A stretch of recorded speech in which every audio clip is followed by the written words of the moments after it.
What is up, everybody? We're finally back with another stupid video. I'm just so hyped right now because I'm lagging so bad. I'm just so hyped this video because I get to show off the strongest build in Shinobi Life 2.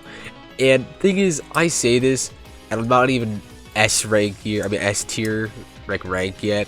And I'm just saying, if I was S tier, like all the videos, all the clips I'm going to be showing throughout this video were me pre-S tier. Pre-S tier. There are even some clips I'm going to be showing that were before this build. Like, I had a build that was semi-close to how this one is right now. But this one, no. This one tops it off. This one tops it off. Before I get into the video, I just want to say thank you to everybody who's been in all these streams these past 2 days. You guys have really helped, got my subscriber count up. You guys have really shown me support, and you guys have given me the fuel of all of these clips that I have shown. You guys are what's great. You guys are the real heroes here. Now, I have fought a great variety of builds in these past couple days, and I have pretty much fought mostly every sort of OP build. I mean, I fought some builds that I thought were easier than others. I fought Rinnegan spammers. I fought BG spammers. It's crazy, and I think it's crazy because I found the build to counter them all. I'm not lying here. Like, I understand it seems like clickbait, but this isn't Nano Prodigy's videos. This isn't one of Infernus's videos. This is actual true. If you use this build or something close to this build, you will win every fight. Even if you're like F0, rank F0. Like, I'm so serious. I was a level 400, like managed to kill a max level 1000. Like, it's pretty disgusting what you're able to do with this build. Like, I'm just rolling through the clips right now, and I can already see how disgusting the build is. Alright, enough talk though. Let's get into the build. Alright, so I guess getting into the stat points, because the stats are probably what you're going to need the most. I can't showcase them at the moment, but if you're F0, right, or you're D1, your stats should be somewhere around your chakra max, your ninjutsu max, and your health max. You can leave your taijutsu around like 3000, you don't need it that high, but yeah, it should be around, everything else should be max except for taijutsu. I say this because most of your damage is going to be from your Kekkei Genkai. If you have Sharingan or something, yeah, it's really just going to be like your mode damage, because your modes are going to be like the strongest things that you're going to be using, unless you're playing Arena X. If you're playing Arena X, I mean, it's still your modes, to be honest. Alright, so get into the actual abilities. You see, before I go into the abilities, stat-wise, as your rank goes up, the reason why prestiging is so important is because as you go up the ranks, your stats are only going to increase, and by the time you get to like S tier, all your stats can almost be max. I haven't calculated exactly, but that's basically what you should have, like almost all max. But so getting into the moves, one of the best Kekkei Genkai you could probably use in this build is probably Sharingan, but that was my old build. I said that the best build, like my old build that I was making a video on, it actually required you to have Sharingan, which is like entirely luck based. But now, well, you don't need Sharingan at all, because what I'm about to show you, it's greater than Sharingan. Like Sharingan's, I use it for its stun move, which is its second ability. It's disgusting, and people say it's super spammable, and it's I know how cheese it is, but there's something greater than it. And the move is Samehada himself. Well, the sword itself.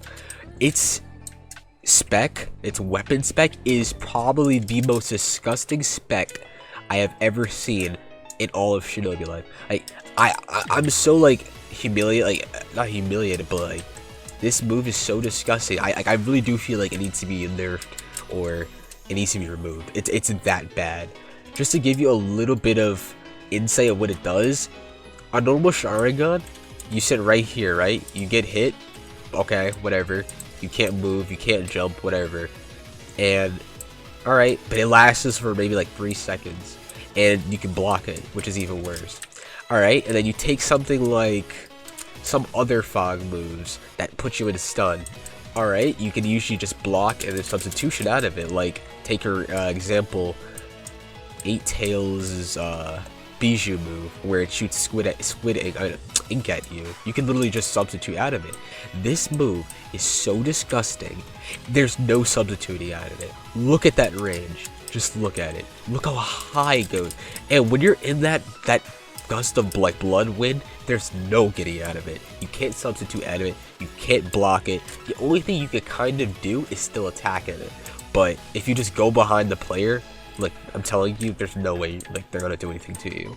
They're pretty much like so vulnerable. It's disgusting. And this is literally what your build is gonna depend on. You could honestly switch up your other moves if you really want to, but Samehada is what's doing the most work here. It's gross. It really is.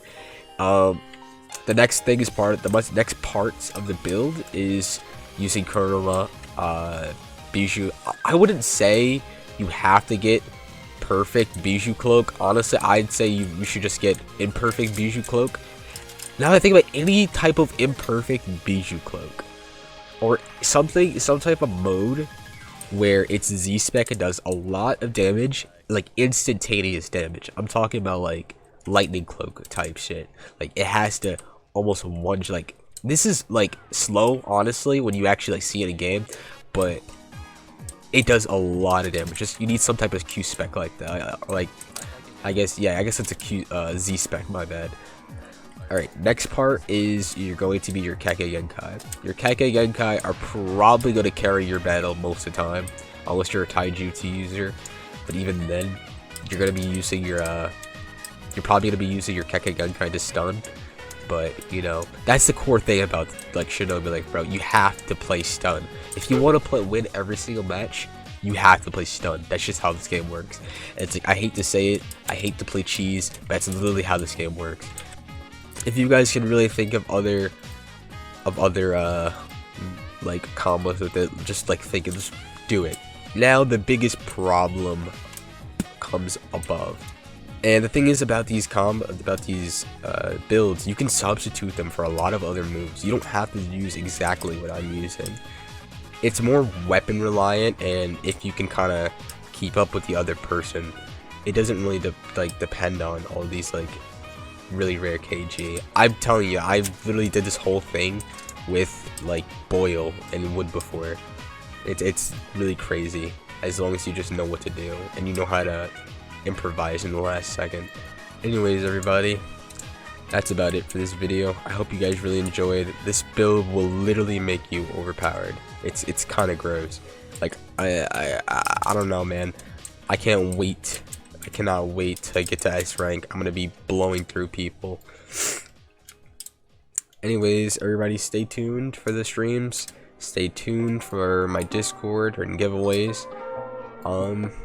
That's it. I'll see you guys later.